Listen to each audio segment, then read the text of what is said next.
ហើយថាអូនមានម្ចាស់បេះដូងទើបតែថ្ងៃនេះបងហាប្រាប់បងស្ងួនមានអ្នកថែមានអ្នកនៅក្បែររូបអូនរួចទៅហើយបងក៏មិនដឹងហើយអ្វីចិត្តមួយនឹងនៅតែស្នេហ៍ថ្លៃទូអូនប្រាប់ថាមានសង្សារហើយ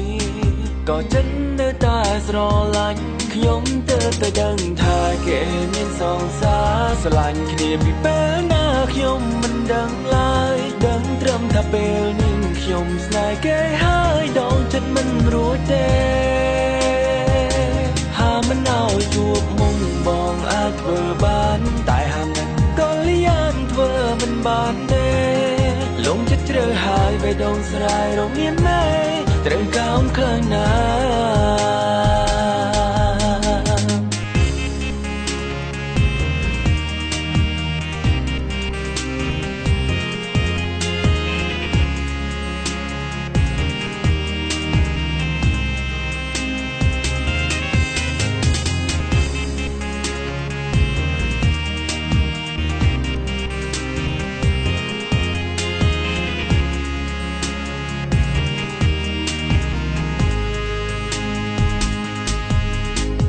សាងលបងបំភ្លេច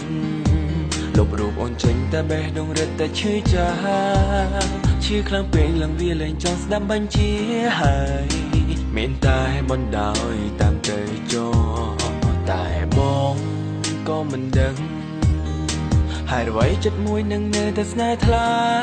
ទូអូនប្រាប់ថាមានសង្សារហើយ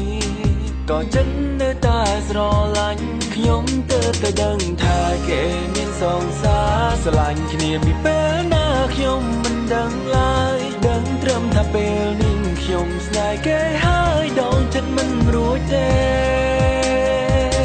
ហាមិនឲ្យជួបមុំបងអាចធ្វើបានតែហាមិនក៏លៀនធ្វើមិនបានទេ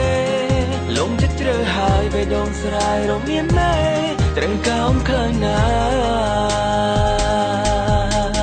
ចាប់ពីពេលនេះទៅបងមិននៅធ្វើអូនទៅភ្នែកពួកជាឆ្អឹងទៅតឹងកតាមបំបាយស្នេហ៍អូនឬកន្លងពេលកន្លងបងយូរខកគិតស្មានថានៅល្អក៏មានចិត្តស្រឡាញ់បងរកគ្រប់កំហុសឲ្យបងសុំទោសដែលមកធ្វើនៅអ្វីដែលមិនគួរកើតឡើង No yeah ពេលស្រឡាញ់មិនមែនតែស្រឡាញ់ហើយដកចិត្តស្រឡាញ់ខ្ញុំមកវិញភ្លាមត្រូវការចំណាយពេលទុកឲ្យបងធ្វើចិត្តព្រោះបងពិតជាមិនអាចមកភ្លេចរូបអូនបានក៏ប្រញាប់ទិញបងណាផ្ដល់ឱកាសឲ្យបងតែមិនតិចធ្វើចិត្តផងខ្ញុំទើបតែដឹងថាគេមានសង្សារស្រឡាញ់គ្នាពីពេលណាខ្ញុំមិនដឹងឡើយដឹងត្រឹមថាពេលនេះខ្ញុំស្នេហ៍គេហើយដងចិត្តមិនរួចទេហាមិនឲ្យជួបមុំបងអាចធ្វើបានតែហាមិនក៏លៀនធ្វើមិនបានទេលងចិត្តជ្រើហើយបេះដូងស្រែរមានមេត្រូវកោនខ្លាំងណា